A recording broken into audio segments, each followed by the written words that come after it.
High and আসসালামু আলাইকুম। আজকে শেয়ার করব আজকের ব্রাইড আমাকে মেহেন্দি পড়ার সময় কাজটাও করিয়েছে। আজকের ব্রাইডের লোকেশন ছিল আমার এরিয়াতেই, তো আমি সেখানে মেহেন্দি পড়াতে যাই। এই ব্রাইড আমার কাছে আগেও এঙ্গেজমেন্ট মেহেন্দি পড়েছিল, এবার তার ব্রাইডাল মেহেন্দি হচ্ছে। তো তার অ্যাড্রেসে যেতে আমার খুব একটা বেশি প্রবলেম হয়নি। দেন আমি তাকে মেহেন্দি পড়াতে স্টার্ট করি। আর মেহেন্দি ছিল পুরোপুরি কাস্টমাইজ। এর আগেও যখন সে এঙ্গেজমেন্ট মেহেন্দি পড়েছিল কাস্টমাইজই মেহেন্দি পড়েছিল, আর এইবারেও সে কাস্টমাইজ মেহেন্দি পরে। তার কোনো এক রিলেটিভ তাকে বলেছিল যে এইরকম ডিজাইনেই পরবে। অ্যাকচুয়ালি সে আমাকে বলে যে, দিদি তোমার যেমন ইচ্ছে তুমি আমাকে সেভাবে মেহেন্দি পরিয়ে দাও। এটা আমার ইচ্ছে ছিল, বাট তার কোনো একটা রিলেটিভ যখন তাকে একটা ডিজাইন পাঠায় যে এই ডিজাইনেই তুমি মেহেন্দি পরবে, তো সে তার কথা ফেলতে না পেরে সে আমাকে ছবি পাঠায়, আর সেই মতো আমি তাকে মেহেন্দি পরিয়ে দিই। Back side and front side দুটোই কাস্টমাইজ ছিল।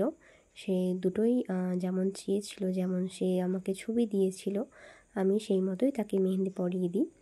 এবার শেয়ার করব যে ব্রাইডকে মেহেন্দি পরাতে গিয়ে ব্রাইড আমাকে বলে যে আমার কাছে একটা গাছকৌটো আছে, তো কালারটা অনেক দিনের পুরনো।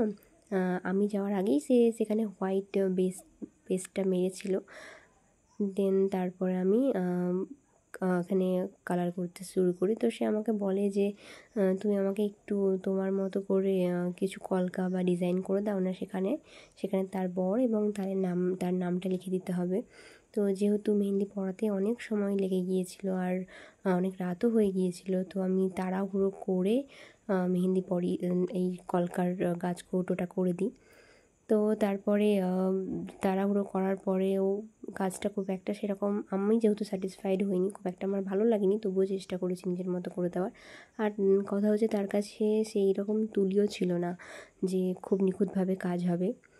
সো দেন কমপ্লিট হওয়ার পর অনেক রাত হয়ে যায়, তারপর আমি বাড়ি ফিরি। আর এই হচ্ছে কিছু ফটোজ আমি দিয়ে দিচ্ছি এখানে। ব্রাইডের যেহেতু ছবিতে পিকক মোটিভ, এলিফ্যান্ট মোটিভ ছিল, তো ফ্রন্ট হ্যান্ডে আমি সেই রকম পিকক মোটিভ আর এলিফ্যান্ট মোটিভের কাজ করে দিই। ব্রাইড বেশ মিষ্টি ছিল, বেশ মিষ্টি একটা ব্রাইড, আর খুব কথা বলতে পছন্দ করে। অ্যাকচুয়ালি এরকম ক্লায়েন্ট ভালোও লাগে যে হ্যাঁ খুব মিশুক, কথা বলতে পছন্দ করে। আবার মাঝে মাঝে বেশি কথা বললে কি হয় যে মেহেন্দিটা খুব একটা ভালোভাবে দেওয়া হয় না, বেশি কথা বললে যেহেতু বেশি নড়বে, তো মেহেন্দি পড়াতে অনেক সময় প্রবলেম হয়। তো বিফোর হ্যান্ড আর আফটার হ্যান্ডের এই যে দুটো ছবি, মেহেন্দি পড়ার পর কেমন লুক চেঞ্জ হয়। So that's it for today's vlog. Thank you for watching my videos.